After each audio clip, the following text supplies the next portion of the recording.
Hello everyone, welcome to our YouTube channel elite current affairs.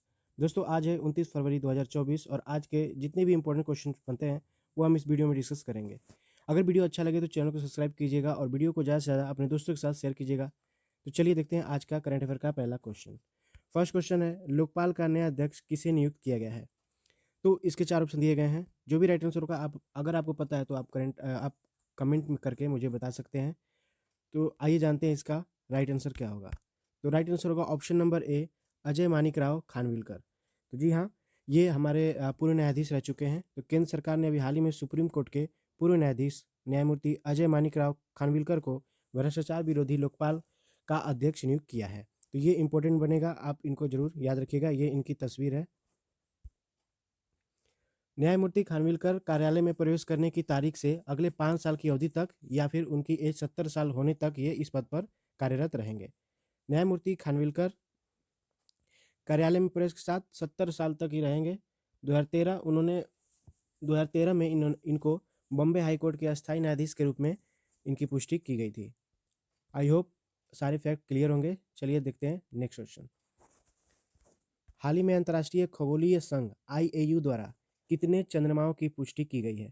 तो हाल ही में अभी कुछ चंद्रमाओं की पुष्टि की गई है जो कि नेपच्यून के पास देखे गए हैं, उसी के बारे में ये न्यूज़ है। तो इसका जो राइट आंसर होगा ऑप्शन नंबर सी होगा 3। तो छोटे छोटे चंद्रमाओं, एक यूरेनस की परिक्रमा और 2 नेपच्यून की परिक्रमा को हाल ही में अंतर्राष्ट्रीय खगोलीय संघ के द्वारा देखा गया है, उनके द्वारा पुष्टि किया गया है, जिससे यूरेनस के आसपास अज्ञात चंद्रमाओं की जो संख्या है वो 28 हो चुकी है और नेपच्यून के पास 16 हो गई है। तो ये भी क्वेश्चन पूछा जा सकता है, इसको आप याद रखेंगे। नेक्स्ट क्वेश्चन, किस कंपनी ने हाल ही में आधुनिक POS समाधान जिसका नाम है जाकिया, ये आप याद रखेंगे, जाकिया पूछ सकता है, किस कंपनी ने पॉइंट ऑफ सेल समाधान जिसका नाम है जाकिया को अभी हाल ही में लॉन्च किया है? तो इसका राइट आंसर होगा ऑप्शन नंबर सी, जोहो। जी हाँ, जोहो। तो क्लाउड सॉफ्टवेयर कंपनी है जोहो कॉरपोरेशन ने जाकिया नामक एक point of sale POS machine का इन्होंने लॉन्च किया है, जिसका उद्देश्य है पूरे भारत में छोटे और मध्यम वर्ग के जो व्यापार हैं, ईंट और मोटर खुदरा जो स्टोर है उसको संचालन यानी चलाने के सशक्त रूप से चलाने के लिए सुव्यवस्थित ढंग से चलाने के लिए इसको लॉन्च किया गया है। इन्वेंट्री प्रबंधन, ओमनी चैन बिक्री और उन्नत ग्राहक अनुभव के लिए मजबूत सुविधाओं से ये आधुनिक व्यापार मंच खुदरा विक्रेताओं को उच्च दक्षता और राजस्व वृद्धि हासिल करने में मदद करेगी। तो इससे ये फैक्ट बनते हैं। तो याद रखिएगा, ये पॉइंट ऑफ सेल, इसका नाम क्या है? जाकिया। और किस कंपनी ने इसे लॉन्च किया है? तो जोहो ने किया है। नेक्स्ट क्वेश्चन है, बायो एशिया जो शिखर सम्मेलन अभी हाल ही में हुआ है, यह कहाँ पे आयोजित किया गया था? तो बायो एशिया शिखर सम्मेलन ये आयोजित किया गया था अपने इंडिया में, हैदराबाद में। ऑप्शन नंबर सी इस क्वेश्चन का राइट आंसर हो जाएगा।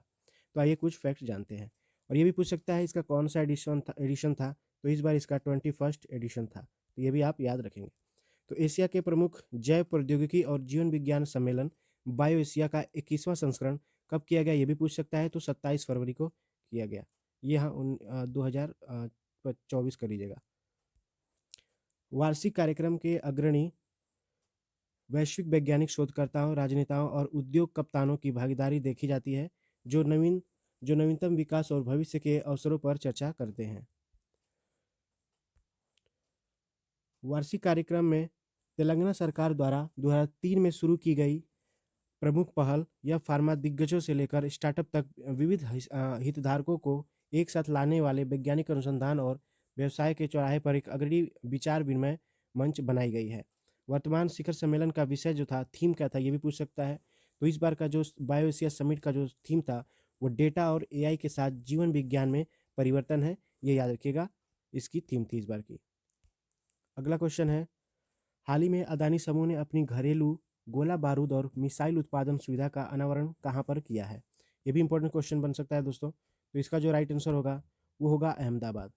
ठीक है। तो अभी हाल ही में गोला बारूद और मिसाइल उत्पादन सुविधा का अनावरण किया गया है, किनके द्वारा? अदानी समूह के द्वारा। कहाँ पे? अहमदाबाद में, गुजरात के अहमदाबाद में किया गया। ऑप्शन नंबर डी इसका राइट आंसर हो जाएगा। तो भारतीय समूह अदानी समूह ने सशस्त्र बलों की आत्मनिर्भरता को ज़रूरतों को ध्यान में रखते हुए इजरायल के एल्बिट सिस्टम के साथ एक संयुक्त समझौता करके उद्यम के माध्यम से देश की पहली घरेलू गोला बारूद मिसाइल उत्पादन सुविधा का अनावरण किया है। तो यहाँ पे 2 फैक्ट ज़रूर याद रखिएगा। पहला किनके लिए किया जा रहा है, तो सशस्त्र बलों के लिए किया जा रहा है। किसके साथ मिलकर, तो अदानी समूह और जो इज़राइल की एल्बिट सिस्टम है इसके साथ मिलकर इसको बनाया जाएगा। नेक्स्ट बात करें, उत्तर प्रदेश के कानपुर में 500 एकड़ में फैले अडानी डिफेंस एंड एरोस्पेस के डिफेंस कॉरिडोर टीकाकरण विनिर्माण परिसर का उद्घाटन सेना प्रमुख जनरल मनोज पांडे और उत्तर प्रदेश के मुख्यमंत्री योगी आदित्यनाथ के द्वारा किया गया। तो ये भी पूछ सकता है कि कहाँ पर बनाया जाता है, तो ये आपको नाम जरूर याद रखने हैं। उत्तर प्रदेश के कानपुर जिले में इसका उद्घाटन किया जाएगा, ठीक है, जहाँ पे अडानी डिफेंस एंड एरोस्पेस का ये उसका प्लान भी है। नेक्स्ट क्वेश्चन है, प्रधानमंत्री ने कितनी रेलवे परियोजनाओं का शुभारंभ किया है। अभी हाल ही में कुछ रेलवे परियोजनाओं का शुभारंभ किया गया है प्रधानमंत्री मोदी जी के द्वारा। तो कितने किया गया है, कितनी परियोजनाओं को किया गया है, तो राइट आंसर होगा 2000 परियोजनाओं को, जैसा कि आप यहाँ पे देख सकते हैं। फैक्ट की बात करें तो प्रधानमंत्री नरेंद्र मोदी ने हाल ही में लगभग 41,000 करोड़ की 2000 से अधिक रेलवे परियोजनाओं को हरी झंडी दी है। अभी उसकी शुरुआत की गई है। प्रधानमंत्री ने अमृत भारत स्टेशन योजना के तहत 554 स्टेशन का भी पुनर्विकास और परियोजनाओं की नींव भी रखी है, जो देश भर के 27 राज्यों में प्रमुख रेलवे स्टेशन के सुधार के लिए यह एक सरकारी पहल होगा। तो यहाँ पे आपको अमाउंट भी याद रखना है। 2000 से अधिक परियोजनाओं के लिए, प्रोजेक्ट के लिए 41,000 करोड़ रुपए का प्रावधान किया गया है। नेक्स्ट क्वेश्चन है, विनफास्ट जो कि एक इलेक्ट्रिक व्हीकल बनाने वाली कंपनी है, यह आपको बताना है कि विनफास्ट अपनी ईवी प्लांट को कहाँ पर स्थापित करने की योजना बना रही है। थाईलैंड की कंपनी है, और तो इसका राइट आंसर हो जाएगा तमिलनाडु में। तो जो विनफास्ट है अपनी ईवी प्लांट यह तमिलनाडु में स्थापित करने का प्लान बना रही है, और इसमें लगभग 500 मिलियन डॉलर का निवेश किया जाएगा। तो वियतनाम स्थित इलेक्ट्रिक वाहन निर्माता कंपनी विनफास्ट ऑटो लिमिटेड ने दक्षिणी तमिलनाडु के थूथुकुडी में, ये भी याद रखिएगा, पूछ सकता है कि तमिलनाडु के कौन से एरिया में, किस एरिया में किया जाएगा इसका स्थापना, तो थूथुकुडी में, ठीक है। तमिलनाडु के थूथुकुडी में एक नई एकीकृत ईवी विनिर्माण इकाई का स्थापना के लिए कार्य निर्माण शुरू किया गया है, जहां कंपनी ने 5 वर्षों में 4,000 करोड़ का निवेश करने की योजना बनाई है। तो ये आप याद रखिएगा, इंपॉर्टेंट हो सकता है। कहाँ की कंपनी है विनफास्ट, तो वियतनाम की है। कहाँ पे ये अपना इकाई को स्थापित करने जा रही है, तो तमिलनाडु के थूथुकुडी में। नेक्स्ट क्वेश्चन है रेजर पे, जो कि आप जानते होंगे। रेजर पे ने FTX 20 में क्या लॉन्च किया है, ये पूछ सकता है। अभी हाल ही में ये न्यूज में भी था रेजर पे। तो इसका राइट आंसर होगा ऑप्शन नंबर सी, उद्यमों के लिए UPI LED QR स्टैक। तो आइए इसके बारे में कुछ जानते हैं। रेजर पे व्यवसायों के लेनदेन और पैसों के साथ बातचीत रखने के तरीकों में क्रांतिकारी बदलाव ला रहा है। QR पर आधारित भुगतान और संपर्क रहित टैप कार्ड भुगतान जैसे अभिनव समाधान पेश करके रेजर पे संगठित खुदरा क्षेत्रों में डिजिटल भुगतान को अपनाने के लिए बढ़ावा दे रहा है, ताकि ज़्यादा से ज़्यादा लोग डिजिटल पेमेंट कर सकें।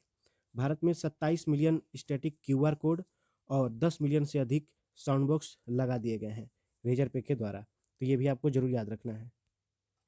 नेक्स्ट क्वेश्चन है, किस दवा कंपनी ने अभी हाल ही में मल्टीपल स्क्लेरोसिस दवा को लॉन्च किया है। मल्टीपल स्क्लेरोसिस दवा को लॉन्च किया है किस कंपनी ने। 4 ऑप्शन यहाँ पे दिए गए हैं, और इसका जो राइट आंसर हो जाएगा ऑप्शन नंबर बी, रोश फार्मा। तो रोश फार्मा इसका राइट आंसर हो जाएगा। अधिकांश व्यक्तियों में 20 से 40 वर्ष की आयु के बीच यह मल्टीपल स्क्लेरोसिस का निदान किया जाता है, जिससे यह बीमारी युवा वयस्कों में गैर दर्दनाक विकलांग का एक प्रमुख कारण ये बनता है। रोज फार्मा इंडिया के CEO कौन है, ये पूछ सकता है। तो आपको याद रखना है, इसके जो CEO हैं वह वी सिम्पसन इमैनुअल हैं। तो ये याद रखिएगा, ये दवा का नाम याद रखिएगा, और इसको किस कंपनी ने लॉन्च किया है, किस कंपनी ने बनाया है, तो रोज फार्मा ने। तो दोस्तों ये थे आज के इंपॉर्टेंट करंट अफेयर, और आज का क्वेश्चन ऑफ द डे है जिसका आंसर आपको कमेंट करके बताना है। हाल ही में किस विश्वविद्यालय को UGC से श्रेणी 1 का दर्जा मिला है। तो ये आपको बताना है करंट अफेयर में। यहाँ पे 4 ऑप्शन दिए गए हैं, PSIT, बनारस हिंदू विश्वविद्यालय, केंद्रीय विश्वविद्यालय, बिहार केंद्रीय विश्वविद्यालय, या फिर कानपुर विश्वविद्यालय। जो भी इस क्वेश्चन का राइट आंसर होगा आपको कमेंट करके बताना है। वीडियो अच्छा लगे दोस्तों तो इसे शेयर जरूर कीजिएगा, और इसकी PDF आप हमारे डिस्क्रिप्शन बॉक्स से डाउनलोड कर सकते हैं। चलिए मिलते हैं नेक्स्ट वीडियो में, तब तक के लिए ख्याल रखें। Good day.